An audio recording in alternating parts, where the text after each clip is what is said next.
All right, welcome back. Cohort 7. We're in our second onboarding slash chapter 1 slash etc. And Andrew, go for it. However you want to begin. Yeah, great.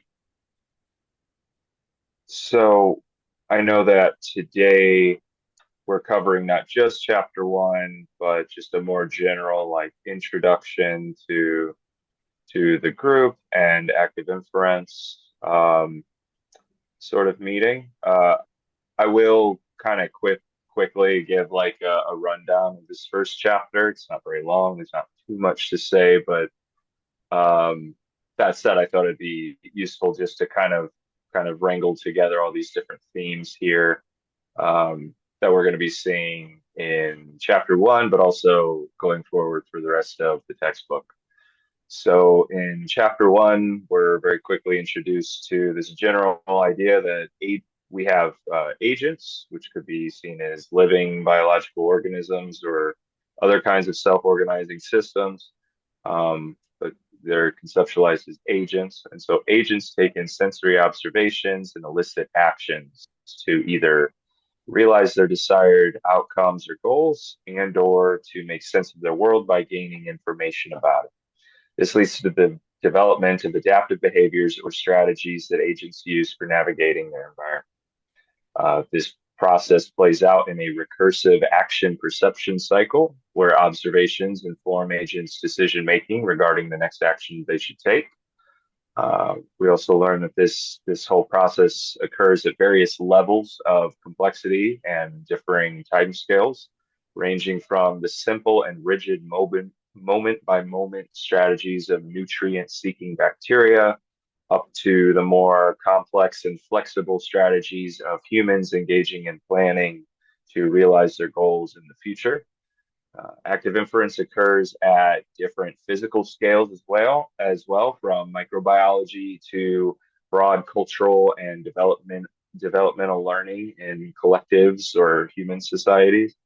One way to frame active inference's approach, for example, is through the neats versus scruffies discussion in this chapter. While so-called scruffies lay emphasis on the idiosyncrasies and specificity of various phenomena of interest, for example, different biological adaptations, neuronal dynamics, or cognitive mechanisms, each deserving of their own separate bottom-up research from empirical data. The so-called neats aspire to a set of first principles for explaining and relating these diverse phenomena in a more top-down fashion while still engaging in empirical analysis for validation. And so active inference also identifies with needs as it lays the normative framework for understanding the brain and mind and their biological and cognitive implications alongside model design and testing for empirical analysis. Um, we're given a kind of general schematic of the rest of the book. It's separated into two parts. The first half will focus on theory, the second half on practice. So I'm just going to speak about the rest of the first half. Um, the first half basically presents active inference as a normative framework with its distinct concepts and theories. Um, we're shown a kind of conceptual roadmap at how to arrive at active inference in your respective learning journey or however you would like to view that. And there are kind of two roads to reach active inference. There's a low road starting with Bayes' theorem, which basically supplies the mechanics of active inference in its relation to what would be called the Bayesian brain hypothesis. It's basically a way of viewing processes or computations in the brain is playing out via Bayesian principles, where there's prior information, new observations come in, there's some kind of likelihood that relates prior information with new information, and then produces a kind of posterior result, a prediction about what's going on in terms of inference, right? Inferring what is going on based on what you thought before, as well as what new information you perceived. And then on the other hand, the high road in chapter three, coming much later, begins with the free energy principle, or the necessity for agents to minimize free energy as a proxy or upper bound on surprisal in order for these agents to survive and adapt to their environment. For the rest, chapter 4, we'll just go a bit more into detail about Bayes' theorem, and we'll actually be presented with major kind of exemplar active inference models, those that are used for discrete time scenarios as well as continuous time scenarios. Chapter 5, the final chapter of this theory part of the book, will then discuss the neural process theory of active inference, which again begins with the free energy principle, but then also relate how the specific quantities we find in active inference, like predictions, prediction errors, precision signals, and so on, which we'll discuss much later, how all of these map to cognitive functions and their constituent physiological substrates and neuronal computations. So through the course of the first part of this book, these first 5 chapters, we'll just repeatedly return to various themes, perception as changing one's mind, action as changing the world, learning as actually being very similar to perception, but operating at a slower time scale with longer term impact on the inference process going forward, thus learning. Planning as a means of selecting actions and sequences to realize not just current but future goals by kind of predicting forward into the future to decide what you should do later, not just in the here and now. Some other things like how to define exploratory versus exploitative behaviors. It's a common distinction made in various sciences of behavior.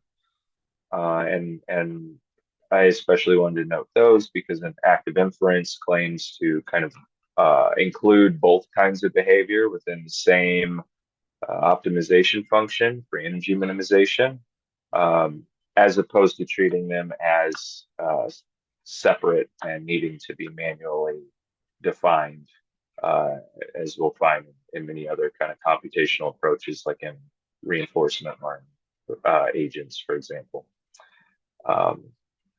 And that is about everything that I kind of put together here for describing the first part of the book. Feel free to obviously read the rest of the chapter. It'll talk about all the other chapters in the book as well, but we're just focusing on part 1 for today. So I guess I'd like to open up the conversation. I know that there's some introductions at the very beginning of the meeting, so I'm not sure if we want to go back into those, but usually how we do it in the textbook is just anyone who has something of interest about this chapter or a question they have, they would just like to throw it out there. We could take things from there.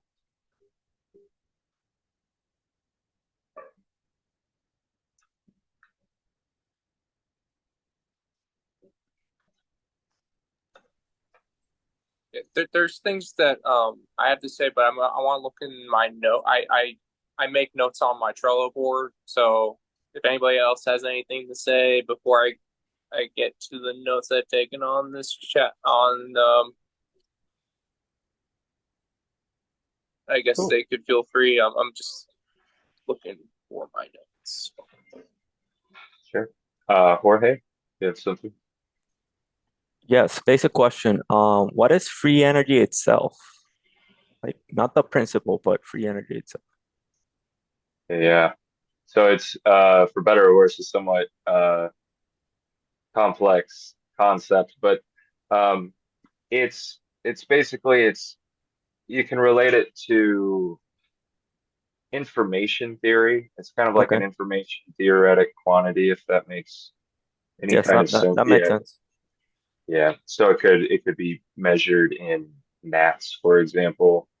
And kind of the importance of it here is that it acts as a kind of proxy, more specifically, a kind of upper bound on another quantity that organisms are theorized to be trying to minimize, called surprisal.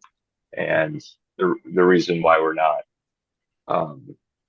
saying it's surprisal minimization as opposed to free energy minimization. So surprisal, as far as kind of the Bayesian computation that's being played out here, surprisal is typically like intractable.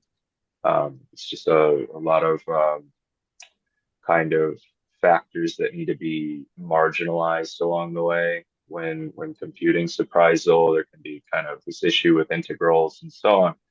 And so free energy in kind of mechanical terms is just, an upper bound on surprisal that is tractable, so we can compute it. Then on the other hand, it still relates to something like a kind of biological realism that is, organisms have limited resources in the moment by moment inference processes that they undertake, right? So they're biological and metabolical kind of constraints on what they're able to do. So yeah, hopefully that was helpful. Yeah. So Let me add one more by analogy here. So from chemistry, one free energy type that people might be familiar with is the Gibbs free energy. So this is the thermodynamic free energy. And so it's like ball rolls downhill is the Newtonian mechanical path of least action given gravity. Candles burn given the activation barrier is the thermodynamic equivalent. So putting aside the activation energy question, going downhill means energy is dissipated as heat. But then there's some floor where there's no more liberatable energy from that floor. So free is not in terms like free like beer, free like software. Free, a synonym for it is like liberatable or like releasable as heat. So then 1900s are happening, information and thermodynamics are coming closer in infothermodynamics in a lot of different like kind of really mechanistic ways, like Landauer's limit, how much heat is related to like erasing one bit, but also like realizations that at even deeper levels that there's these way to think about information in terms of also a path of least action in an arbitrary state space. That's called Bayesian mechanics. So the ball rolling downhill in this case is like explaining the data better, where better is given a specific like form of families of equations such that there's kind of a signal to noise, and the signal is kind of like the floor, and the noise is more like a heat or an entropy. So it's used as an approximator that bounds surprise.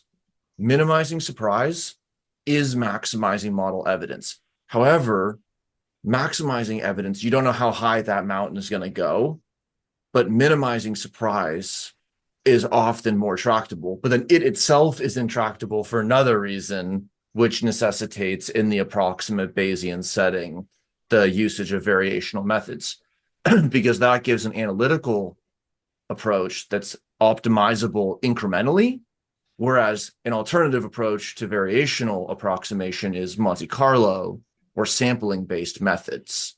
Those are also limited in large state spaces, but they don't require you to compute a free energy to bound surprisal.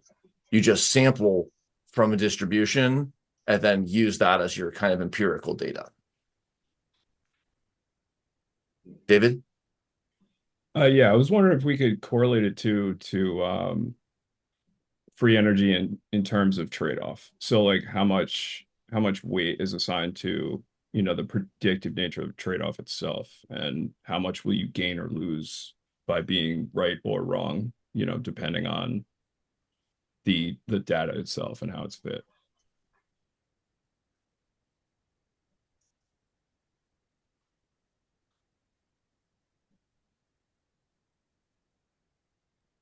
The accuracy minus complexity decomposition of variational free energy. Energy minus entropy is kind of like the physicsy flavor. Accuracy minus complexity is the statistical flavor, which is that you want to reward model fitting but penalize more parameters.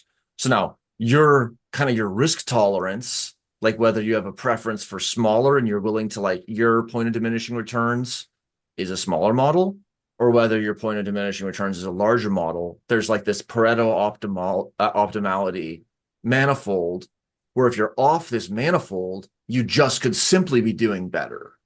But then there's like a manifold frontier in terms of model fit, where it's like a hyperparameter manifold where you're doing as well as you kind of could on that trade-off frontier. But off that crease, you're just leaving explanatory power on the table with the parameters you have, or from coming from the other side. But that's kind of the statistical, and then this is part of the whole theme with things. The most likely thing is what happens. Like things are doing what's likeliest rather than what's most rewarding, because the proposal of a secondary reward function is not even something that seemingly advanced cognitive systems necessarily do. But that's what gives unity with the dust particle and the rock and cognitive modeling. But then the question is, how do you explain higher order behavior, teleological behavior, etc., in terms of novelty, aesthetics, in surprise minimization terms? Right. So, I mean, I guess, sorry, my approach to it, in terms of like, I come from more of like the quantum side of things, so I don't want to inject too much of that into it. But if you have a coupling with like a bit flip, right? If you have a coin with two heads, like if you're just going off the randomness of the coin flip, if you're a blind observer, you don't know, heads or tails, what the trade-off is going to be. I mean, if it's given the outcome is always going to be heads, how can you then minimize that into free energy?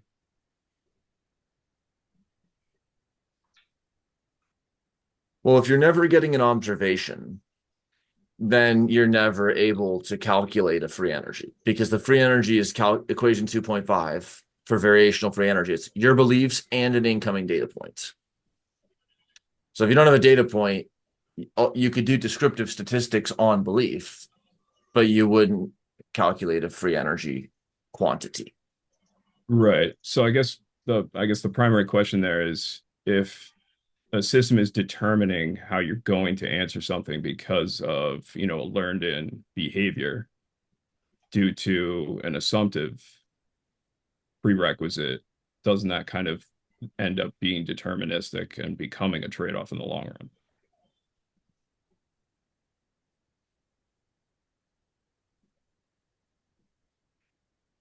I'm sorry. Can I make a comment Yeah, go for it. regarding like the way I think about free energy and how it makes sense to me? Like I like to think about fields. I'm assuming everybody here knows what a field is, and I think about the different combinations of ways that perception and action can unravel with respect to priors. Thinking about fields from the physics point of view and translating that to the cognitive and behavioral or psychological point of view. And you can get really more into the woods with this in terms of like, mechanisms in the brain where neurotransmitter interactions are happening and neuromodulator interactions are happening. But I'll get into like certain points that comments I made about the chapter in a moment. But I just figured that what makes sense to me about free energy and just thinking about like potential energy and from the point of view of like how energy can be utilized or it's utilized, and think about the degrees of freedom that's there, and thinking about modeling agency and how organisms engage with their environment, but also I've had a number of conversations regarding free energy being generalized beyond the scope of thinking about agents or organisms, but also inert objects and how they take up an environment and how you can estimate the space over time that's taken up by those objects. And then you can encode the Markov blanket and what have you. You can have a field. You can envelop a field of like the possible interactions that can happen, even from inert objects to systems that are capable of agency that can actually properly infer and estimate over time their environment and their circumstances, leveraging them. So to me that it makes sense from that point of view, and not delving too much into the details of the physics, but acknowledging, okay, there's the concept of fields, and I could take that and the combinatorial options in which me as an agent can perceive and act on my surroundings and develop priors. But hopefully that kind of it is applicable to addressing this, and like potential energy and free energy. So and what have you. I don't mean to ramble too much, but I was like sitting on that thought for a few minutes and like, oh, I want to say something, and hopefully it helps make a bit more sense. Yeah. Not to heavily, I'm really just kind of simplifying and abstracting certain parts of what you said, so apologies for that. But to kind of bring it back, if I understand David's question right, like maybe part of the idea is like, isn't supplying some kind of prior that's already heavily conditioning the process that ensues from there, such that there's a kind of almost determinism based on your initial starting point, because we're requiring that you have a starting point, given this is like a Bayesian process where you have prior information necessarily involved. And from my understanding, it's just kind of like a description of how the process plays out. And I like the idea of a field whenever we just look at it as like, this is a kind of space, like how you describe like objects or beings in their environment, or affordances within that space or field or environment, and so on. And it's like, well, if we were to study that as scientists, researchers, however, like we already have a lot of starting kind of prior information there, and we're going to start trying to model it to predict what will happen next. So it's not to sound so abstract or conceptual, but it's like we're always kind of working with, from our standpoint, kind of external position, a bunch of prior information, and we just kind of start there. Just a couple tangential points that when setting up an active inference model, there's of course like fitting models to empirical data, but then there's also just during the testing phases, it's very common to just initialize with, say, very uniform priors, basically entirely uninformative priors. And it's through the capacity for like learning or updating model parameters that the agent can actually adapt to the situation. And then its own parameters change such that, it's kind of starting with new priors in the next round, so to speak, that may be better, hopefully through free energy minimization, better match the environment around it, if any of that tracks.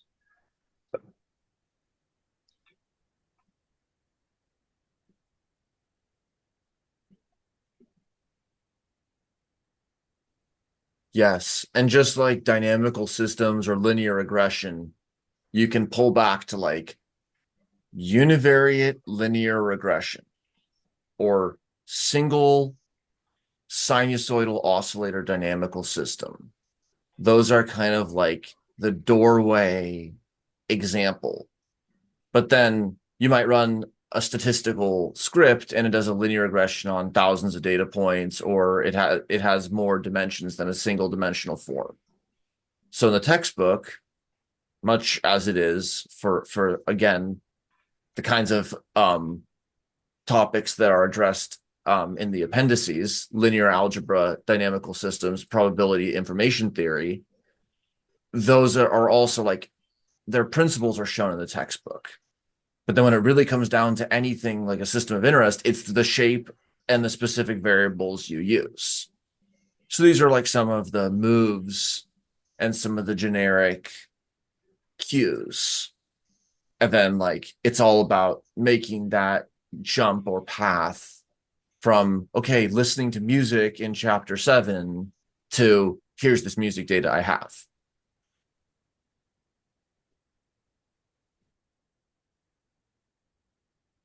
Yeah, that makes sense. I guess I'm thinking in terms of weights as well. Like if we're weighting that data, like how can you avoid overfitting on something that's assumptive? Like, for example, like some of the things covered in chapter 1, like we do go into,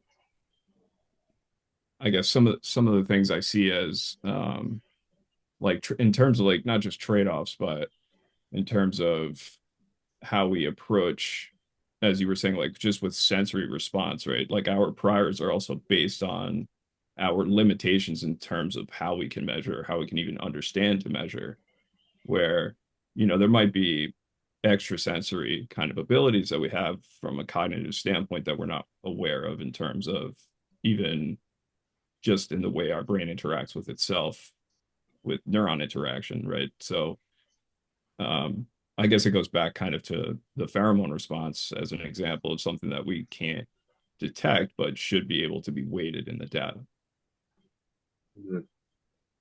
Yeah, I mean, just as a brief, like one of the a key concept in active inference whenever it comes to modeling is the notion of like precision as a kind of like inverse variance term, and that can kind of be viewed as a weight or weighting system. There are a variety of different kinds of precisions that are applied to different variables. As far as the neural process theory goes, they're kind of related to synaptic gain and neurotransmitter transmission.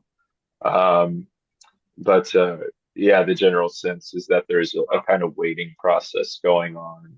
In addition to that, again, active inference agents who engage in learning, like many things can be learned, including like how to adjust those precisions in order to, say, weigh up weight or down weight the impact of new incoming information.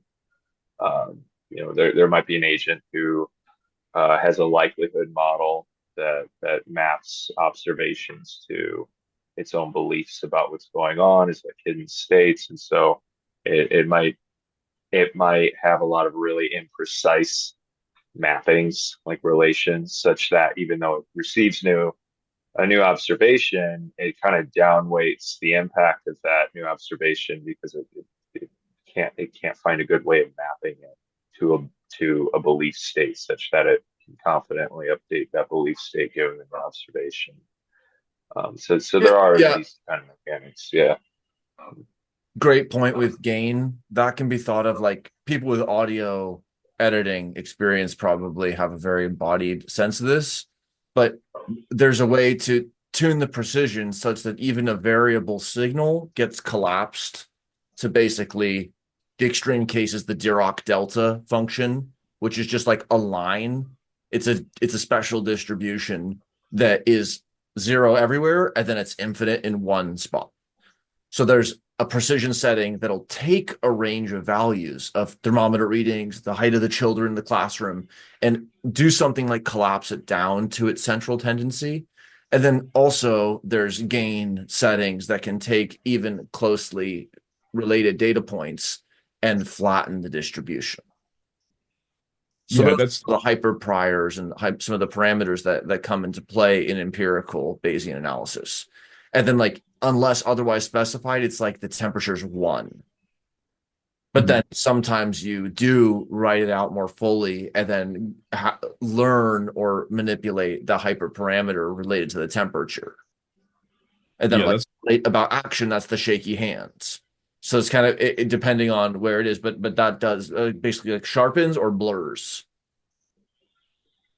okay. Yeah, I mean that's how I was thinking of it in terms of like gradient descent, because those are some of the formulas that I've been, working on where I also have run into a few things that I need to check where it is zero, like you were mentioning, but it also expands infinitely at that point and contracts infinitely at that point. So that's kind of my prior that I'm trying to work with in terms of like if the math is correct, what inference does that have if that collapse point will always be 0 and 1, right? You have a binomial distribution at that point where it's still a choice, but if it's predetermined, right, you end up, and I don't want to get too far into the woods on that, but it's just something I wanted to kind of highlight from what you mentioned.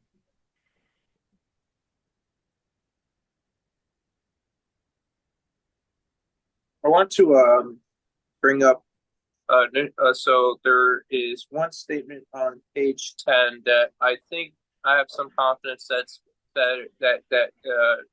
the rest of the book kind of makes up for the generalization I found, which is the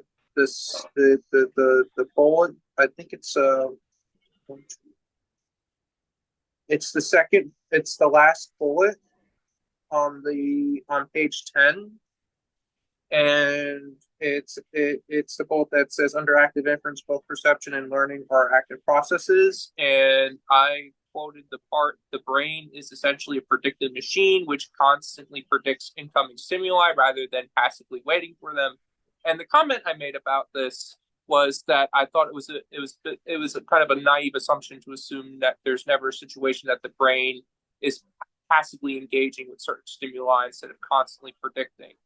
And this can help differentiate between noise and relevant stimulus to be interpreted as information. So I think that the rest of the book gets into better detail about this, but I made a note of that as like kind of a naive assumption made on page that I found on page 10 that well, is the brain predicting everything coming in around? It's predicting relevant information, but I'm assuming that the book gets real more. It seems like I peeked at chapter 2 a little bit. It seems like it does a better job at specifying, and I think that overall chapter 1 does a good job providing a nice general overview, even though there's some assumptions made that I think are clarified better. But yeah, I also sorry about that. But no, yeah, so good point. The point I wanted made about what I found on regarding predictive processing happening in the brain. Yeah. Two quick things on this. The first is, as so many times there's slipping between realism and instrumentalism. If they said, first, we choose to model the brain as a predictive machine, they couldn't be wrong because they're talking about their position to modeling. But then it slips into what the brain is. So that's one piece. And the second thing is, it hinges on what is meant by passively waiting. That could be hanging out on the couch, but hanging out on the couch, even if your eyes weren't saccading, still you would be actively generating the periphery, the sharpness, and so on. So in that sense, there is this real-time, like now casting of vision, even if it's not saccading and moving its head and all of that. But then is that passive or active?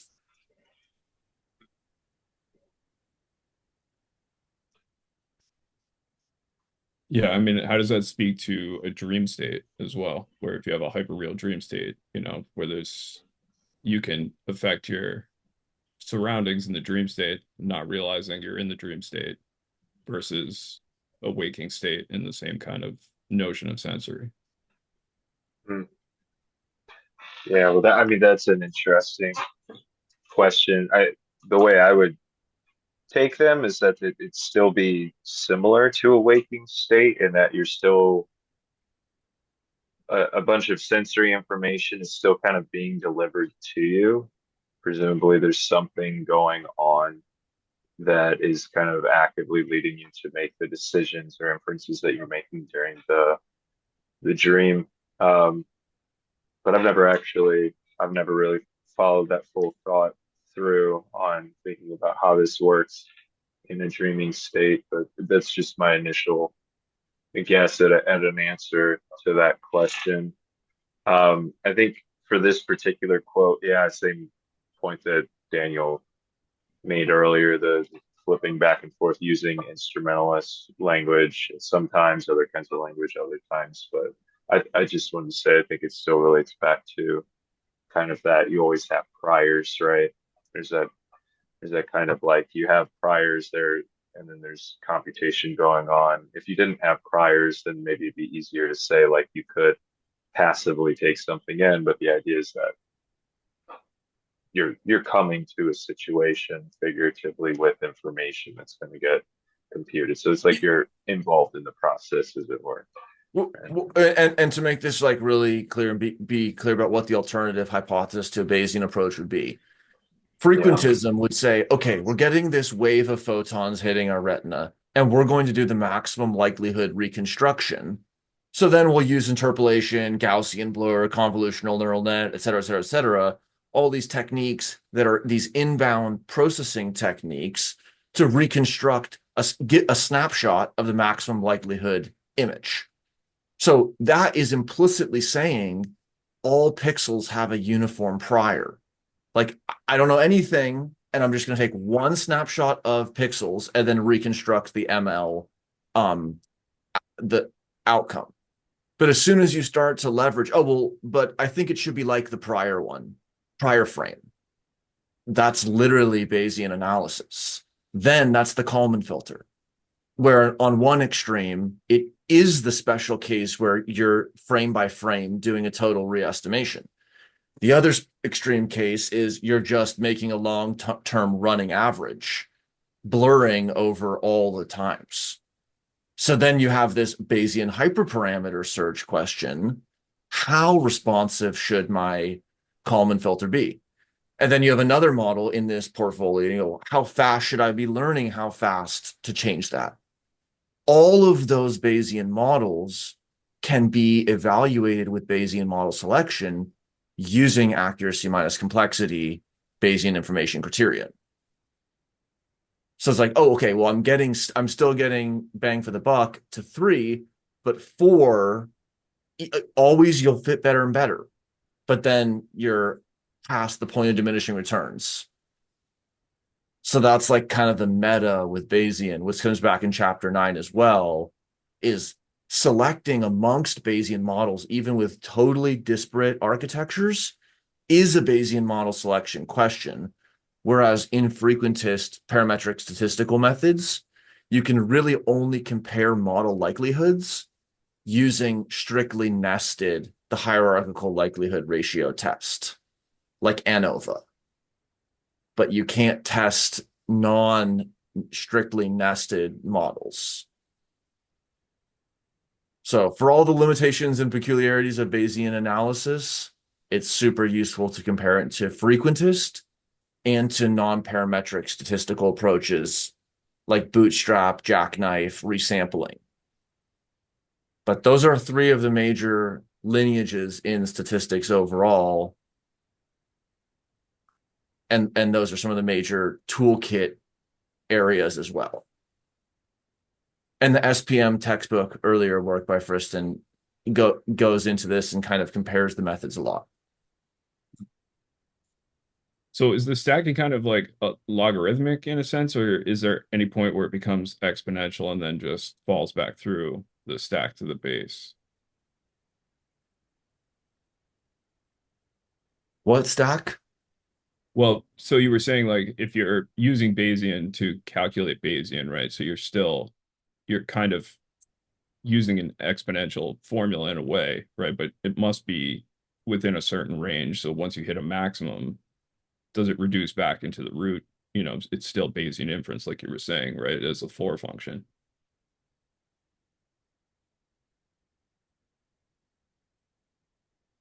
Or would it reduce all the other layers that you've gone through to iterate up into a certain point, right back into the initial if there's no priors in the set? Okay. It is an interesting question. So this is like asking, what should your prior be over structurally variant models? Like I can do the 1-layer temperature model, just try to do a fit. I could do a 2-layer temperature model, 3, 4, but then am I a frequentist, which is to say naive, over structural parameters? Okay. So is it like, is the whole Bayesian game nested within a frequentist naivety about model structure? And you could do that, or you could explicitly have a prior on structure learning. So then if you were saying, I'm making structural models of this condition in the genome, and I think it's not possible for there to be fewer than 5 or more than 50,000 loci. And then here's my distribution of structural parameters within 5 to 50,000. It's uniform within 5 to 50,000, or it's Gaussian around this number. Then your structure structurally differing models would be weighted attentionally by your prior distribution on that. Okay. Whereas if you have a uniform distribution across structurally different models, that's like a fair test across them all. Okay, that makes sense. Thanks. Yeah, I had one more comment on the chapter on page 10, the second bullet, where it starts with various constructs of active inference have plausible biological analogs in the brain.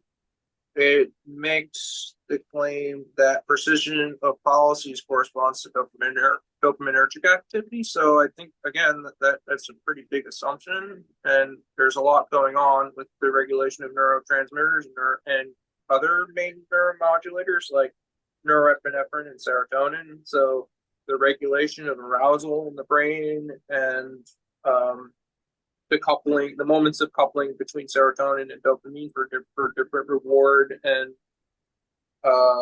learning circuits that are chained together as well. So I think this also relates to the capacity to become aware of and pass on stimuli as sensations and acting on those sensations that it impacts perception and action and priors. So I figure I'd throw that out there too. But I'm not sure totally. if other chapters in the book press on the importance and role of other neurotransmitters and neuromodulators from the top of the stack in terms of how cognition is regulated within the agent. Yeah, here's table 5.1, acetylcholine, noradrenaline, and here's the citations with some other neurotransmitters. And agreed, it's like, but there's so many subtypes of receptors, downstream signaling. It's like, how could a single parameter, and it's like, it's a coarse graining, it's a map, it's not a territory, it's not that it is a parameter in the brain. And then models that make unique predictions and explanations and have explanatory value, those are leading models. And then when they are fit with one data set and then they have predictive value in a different paradigm, again, that's evidence for that it's capturing an informational aspect. So yeah, I mean, thinking about that in terms of like descending versus ascending and deep versus superficial, I mean, that's kind of the coin flip again, right? Where you have like at what point in that chain of the structure can you determine whether or not the deep has flipped to a superficial kind of state? If we're thinking of temperature, right, it's going to be a constant, right? Or are we talking about interval in this case? Temperature could be constant, or just like from reinforcement learning and other Bayesian approaches, a common method is to have a high temperature beginning and then turn down the temperature. And then people said, well, let's do multi-chain. Let's do 5 parallel chains with different temperatures and then have them swap positions. Like, then there's all these higher order questions about how you best leverage your computing resources, but that's not changing the analytical formalisms. Those are more like computer science and engineering methods to implement variational Bayesian methods. Okay. Like, that doesn't change the equation of 2.5 or 2.6, but like different approximators, they may give different results.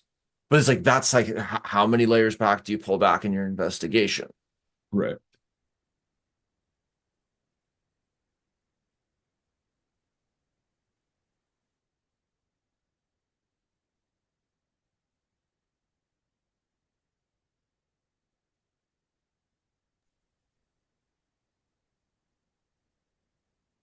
Question, what's the name of the book that you mentioned about by Friston on the SPM? I think it was earlier today. What's the name of the So the last printed version as far as I understand, was 2007. It's Purple Book. Okay. But then the SPM online documentation goes up to 2012, and there's still a totally live community with people doing fMRI imaging. So I found this book to be extremely helpful background information for several reasons. First off, it's like a speed course on the trifecta of classical parametric statistics, non-parametric statistics, Bayesian statistics. So it gets all those in play all the time. And it deals with what we might call the A matrix, the mapping between observations and hidden states, in a setting where the observations are of a well-known form, like EEG or fMRI sensors. And then the hidden states are neural activity and the blood oxygen flow dependent signal, the bold fMRI signal or neural activity signals. So it's like a defined system of interest and sensor type clarifies the setting. It's not about multi-scale considerations, but there's some ways towards that. So it really hammers down the statistical and the partially observable part. And then action selection is just selecting a different index card in the transition operator and changing how the hidden state unfolds. And that is kind of approached towards the end of the book and in certain analyses.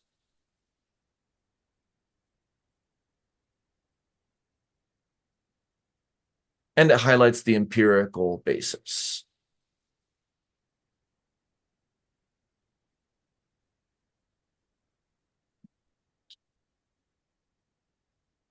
From your workshop presentation, Andrew, what questions did you receive, or what did you feel like? What would welcome people, and like what did people ask, and what were they wondering when you showed them what you made?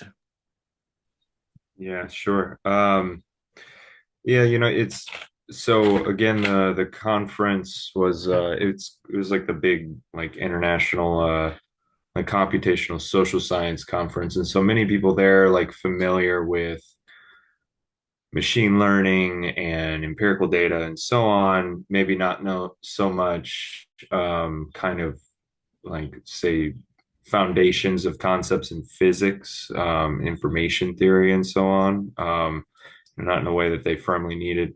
And so I think a lot of it's just attempting to answer questions of like, why use active inference to try and explain human behavior? Can we not approximate human behavior through, a variety of other methods? So it's a little different from the conversation we've been having, right? Like there's a lot of questions of like scalability, like, oh, how, okay, great. One person, one individual entity is minimizing their free energy, but how does that allow us to make claims about what's going on at, say, a more collective, level, like 30 agents in a network or something like that? So it's kind of just, it's more about kind of describing the mentality here of like, okay, we're creating something like an agent-based model that has an agent and its environment, and then from there it's just as opposed to using like net logo, which is a kind of traditional way for social scientists to do this, where you have much more rules-based logic, like the agent does X if it observes Y, it does Z if it observes A. Instead it's kind of like we have a models and a model, so we have an agent-based model where each agent is its own generative model. So yeah, it's just more like kind of conceptual in that sense, how to relate it to agent-based modeling, human behavior, especially. Let's see what other, it's per usual. There was a quick question about like, okay, so why is this a theory of consciousness, etc. That they kind of open up into other discussions. Let's see. Yeah, I think, sorry about those massive cells there, but yeah, those outputs are like, this is agents engaging in something like collective problem solving. So exploring an NK landscape where they can either explore, which is where they change a bit in their own solution, or they can exploit, meaning take their neighbors, one of their network neighbors solutions. And so these are just like the output results for running that over T time steps, right? Like what's the best solution that they managed to collectively come up with? Did all agents arrive at that solution? Is it separate? You could try and use this to study something like the diversity of ideas in a more general way too, of like, right, because there are fewer and fewer unique solutions if all agents are just jumping to stealing the best one. So that, yeah, falls over time. And then what I was attempting to demonstrate, that because this is recreating a simulation of a more famous kind of paradigm from a decade or so ago, where they try and describe like team performance between within groups, like a group of researchers or a group of employees or something, all working collectively on a problem. Maybe it's a group of students, right, working on a group project. But what they don't, because it's all done in this kind of like more traditional rules-based way, we're not able to look at like, okay, well, what about agents who learn, and actually adapt, right? And I'm trying to demonstrate that whenever we include these agents as active inference agents who can learn, actually like the impact of engaging in a project where you're able to just steal your neighbor's answer without doing much of the work yourself. Like if that's kind of what you learn or adapt to, then over time, like that's kind of where you'll start off your next group project potentially. Like your beliefs about what the optimal solution is will point you towards doing the easier thing. So it's just kind of trying to add a lot of more nuance to that traditional simulation. It recreates the previous simulation's dynamics. It recreates the dynamics found in empirical literature of group dynamics of performance. And yet this, by creating agents that have these kind of internal cognitive active inference parameters, you're going to actually, the idea is to try and have proxies for like, okay, well, how does this impact back on the agents themselves and the longevity of doing practices like these. So those are just some animation plots that show like the distribution of beliefs of, if it's basically mapping the likelihood of, if I see myself like exploring, coming up with my own answer, how does that map to observations that are, oh, I'm getting a better answer. So it's kind of like a personal efficacy belief. It's like, oh, how much do I associate exploring with a better result, a better solution in the end, which then would condition your decisions over your actions, like your posteriors over policies, to continue exploring, right? So over time, they all start off, kind of low. That's how I set them up as priors, but many of them just get lower and lower. Like you have so many neighbors that you can kind of take the answer from. So I could go on about this all day, but it's just, the slides get into some of the more kind of textbook formulas, equations, etc. But the script here was really to try and demonstrate like what happens at a broader scale and how could you actually use this, to approach problems that we're already trying to get at, like not throw a bunch of new stuff at people all at once. About here's a whole new set of problems you can now try and approach thanks to these methods. Instead, it's like, here's the value added of using these methods, even whenever you try to approach, existing paradigms or problems. So anyway, that's my. Can I ask you a question? Quick question. I haven't had a chance, obviously, to look at the data, but you had mentioned, like a group of like 30 people, for example, in a node. If you consider that, one company, right? Let's say it's a department, a company, you're still connected to another node of, say, if your end value remains 30 per department. If you had, one individual in each of those nodes that wasn't conforming or wasn't, kind of going with the same flow, was there any correlation? Did you see it anywhere else in the topology that might have affected chains that aren't directly connected, but would be through the network itself? That's interesting. So I didn't get quite that far, right? Because this was basically just kind of put together as like a toy situation, right? Just to demonstrate. But that's an interesting question. I think you could attempt to get at something like that. Like, so this is basically just creating a single network, like a single, but you have two options, like the way I set up the function. You can either make a random graph with like P connectivity that you can define yourself, or you can set up as like subnetworks, where the separate subnet, it's like 5 groups of 4 agents, or however you want to define that, but they're completely separate from one another. But what you could do is you could adjust that to where you do have connections between the subnetworks. And then I wrote everything, just in a very programmatic, like make all the agents have the same priors, but you could set up an agent who has, very different priors from the rest. See how that plays out. So I guess the simple answer is like, I'm not sure, but the tools are kind of there if one wanted to maybe approach an answer to that question. Great, thanks. Sure. Cool. Maybe a model stream, maybe with somebody else who's done it, but you should post it in Discord and let's see if anyone plays with it, and then let's do it, because I think that's a great framework for playing around and linking it to the sections of the book.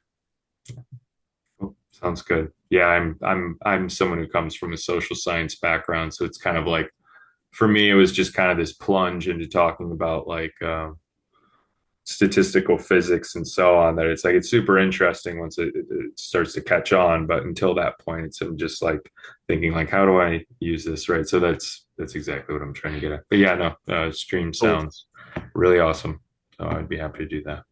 Cool. Okay. Thank you, Andrew, and cool to hear the update. Thank you all for joining. See you next time. Take care. Thanks, Bye. everyone.